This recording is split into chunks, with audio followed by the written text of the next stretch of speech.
Shabbat Shalom, my friends. A beautiful Shabbat will soon be upon us. This Shabbat, a Shabbat of unique consequence as we salute with awe and gratitude those who are participating in women's marches all across the country. Chizku v'imtzu, be strong and of good courage. And as we prepare for the happy, ecologically focused, profoundly Zionist celebration of Tu B'Shvat, which will come about on the 31st of January. To be in the proper mood for all of this, I am currently listening to Leonard Cohen's albums on Spotify as I prepare mellow, just magnificently mellow. Okay, so let's resume our Torah conversation by focusing upon our Sedra. Bow, come, bow before Pharaoh, God directs Moses. Two reasons are offered for this really dangerous command. First of all, God wants to demonstrate directly in the face of this self-proclaimed God King, ruler of Egypt, that Pharaoh's powers are meaningless when he is being challenged directly by the God of Israel. And then a second reason is also offered in our text. God wants to implant a story within the soul of the Jewish people as to how we escaped slavery and how we emerged upon the stage of humankind as a people with a divine mission. Moses used words as he addressed Pharaoh that continue to echo throughout all of Jewish life and literature to this very day to express the foundation of the second reason. This is what he said. We will go, young and old. We will go with our sons and daughters, and then flocks and herds, for we must observe God's festival. Yes, and then this, that you may recount in the hearing of your children and of your children's children how I made a mockery of the Egyptian, how I displayed my signs before them, in order that you may know that I am Adonai the Lord. And then later in our Sedra, yet again, it says, and you shall explain to your children, saying, it is because of what the Lord did for me when I went forth from Egypt. Very, very personal. Children represent the future of Moses' people, and children will carry the story of liberation and mission into the future and all across the globe. Children become God's core concern for what will be happening in Egypt. And children will then become the instruments, the vehicles of the world's moral regeneration. There will be no true fulfillment of God's will until Pharaoh is made consciously aware of his insignificance before the power of God. And there will be no true fulfillment of God's will until the children are made consciously aware of what liberation really means.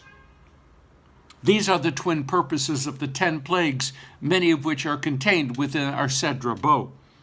To capture Pharaoh's focused attention and to capture the personal connection between children and the responsibilities that they will be carrying far, far into the future. So I happened upon an article in a very recent New York Times issue. The article was entitled, Going Gray. The subject matter was fascinating. How does Silicon Valley go about grabbing our attention? It seems that there is now a company, there's always a company, that uses brain scans and tracking technology to better understand how companies can transform us into consumers. Bottom line, happy emotions work. I guess we all could have guessed that. But additionally, color is critical to this purpose.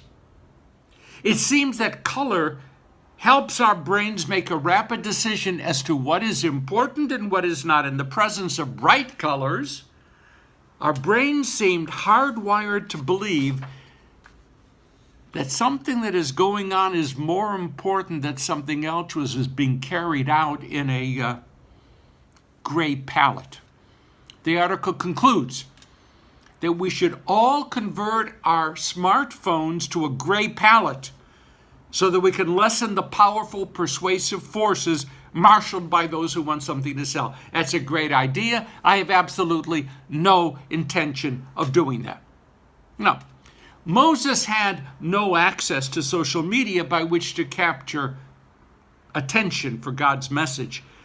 But God does a pretty good job of attention catching on Mount Sinai later on. My friends, there is nothing quite like a blend of earthquakes, thunder, and lightning to make a people pay attention. Noise and, thankfully to the New York Times, lots of color.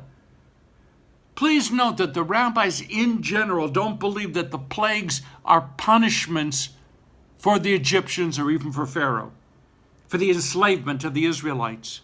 And those same rabbis struggle to figure out the moral basis for the statements in our Sedra that God hardened Pharaoh's heart.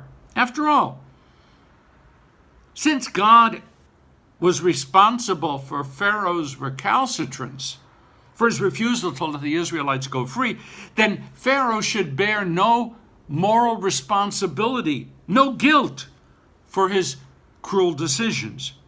Stealing a catchphrase from Flip Wilson. Anyone here remember Flip Wilson? Many decades ago, the devil made me do it. And if God made Pharaoh do it, then we can't blame Pharaoh, and the plagues aren't there to punish Pharaoh.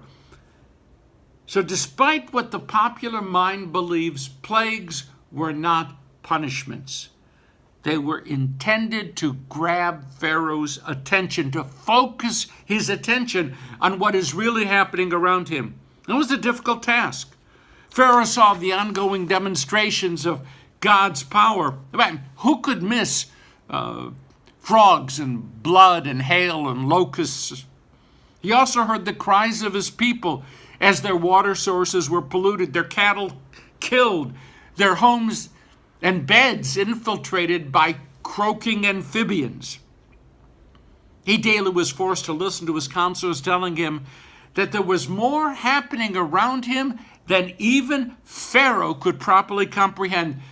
The commentator Ibn Ezra stated, "V'tam shehichbarati et libo, laman shiti ototai ela bekir bo." The reason that I, God, hardened Pharaoh's heart was so that I could put my signs into his heart.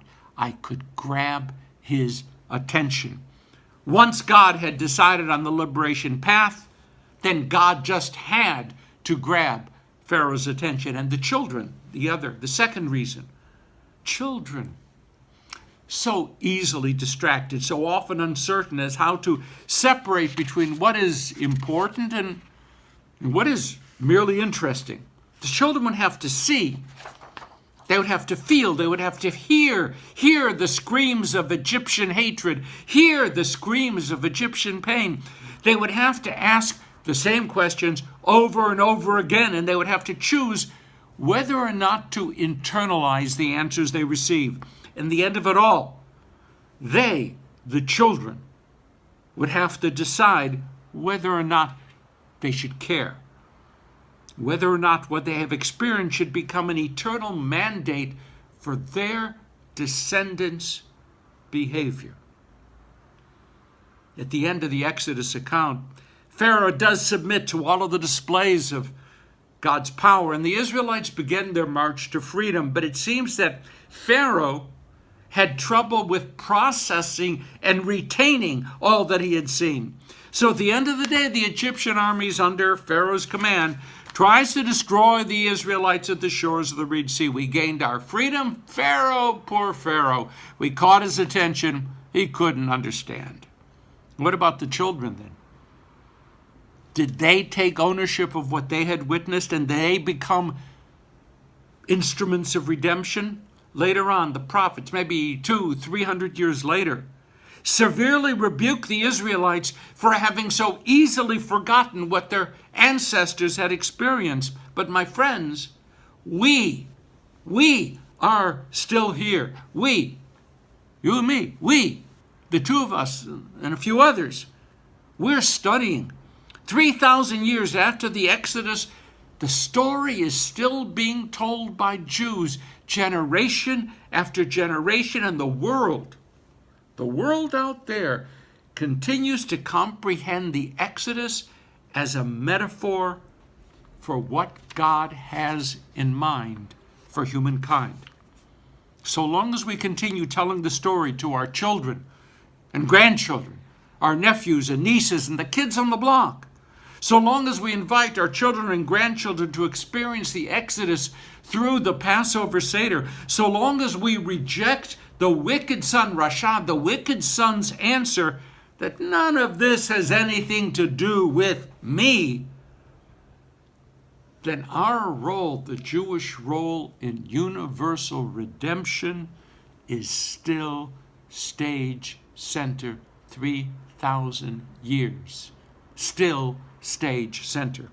Using the technology of his day, Moses tried to connect with the hearts of Pharaoh and with the Israelite children.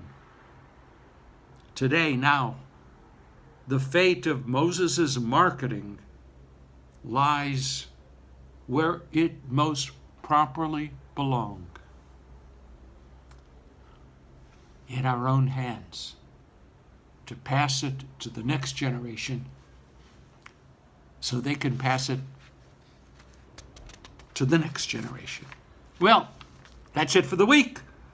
Please share this conversation with others and keep telling your children what it was like for us to be slaves to Pharaoh in Egypt thousands of years ago.